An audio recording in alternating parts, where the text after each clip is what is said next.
First Alert Weather with Cassie Campbell is sponsored by St. Francis Healthcare System. We've been under some rainy conditions the past couple of days and really still saw a little bit of that lingering rain this morning.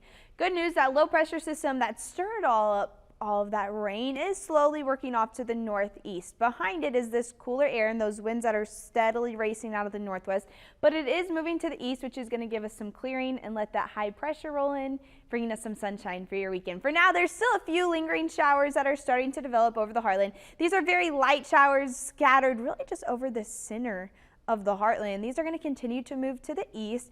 The clouds are starting to break apart. We are starting to see quite a bit of sunshine. There's a still image on our Doppler network all the way from Mount Vernon down to Union City. Just a nice band of some light scattered showers, nothing that's going to accumulate too much or nothing that should really put a damper on your Thursday evening. We're going to see that move out by tonight. Thursday night kicking us off around 8:30 on Futurecast. The windy conditions, can see those wind bars on the Futurecast. Wind gusts anywhere from about 30 to 40. You might even see a few 40-mile-per-hour wind gusts throughout our evening and into Friday morning. Sunshine to start our Friday off. We're going to stay under those nice sunny skies throughout the entire day, but it is still going to be pretty breezy. Maybe go ahead and go with the claw clip, maybe a little extra hairspray. Make sure any loose objects outdoors are secure, tied down a little bit. It is going to be pretty breezy throughout the entire day. As you head into Friday night, we'll clear out a little bit. It will become a little bit calmer wind-wise, kicking off Saturday.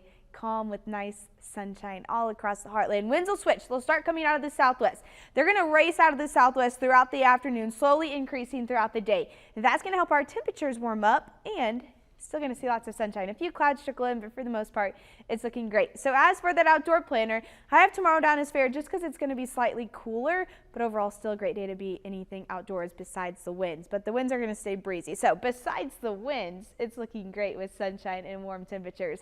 Good for Saturday and Sunday. Any outdoor plans? Monday back down to that fair category. Still seeing the chance for a little bit of showers to develop towards the beginning of next week. Partly cloudy skies out there. Look at all those fluffy cumulus clouds. The sunshine coming out a little bit, but those flags are definitely blowing in the breeze. Seeing some strong winds out of the northwest. Lows tomorrow morning in the 40s. It is breezy and it's chilly. By the time we get to the afternoon, heating up fairly nice near that average mark, which is 67 for this time of year. When we're right there, 66 in Mount Vernon, 67 in Paducah, 67 in Cape, 68 in Union City. And if you don't like the 60s, just hang on. A few more days will be 70s by Saturday, upper 70s by Sunday. There's a chance some areas hit 80 throughout the weekend. The clouds filter in a little bit for Sunday, and into Monday we'll see 80s as we head towards the beginning of next week. Keeping a close eye on Tuesday, there's a chance this could bring some scattered showers and thunderstorms towards the middle of next week.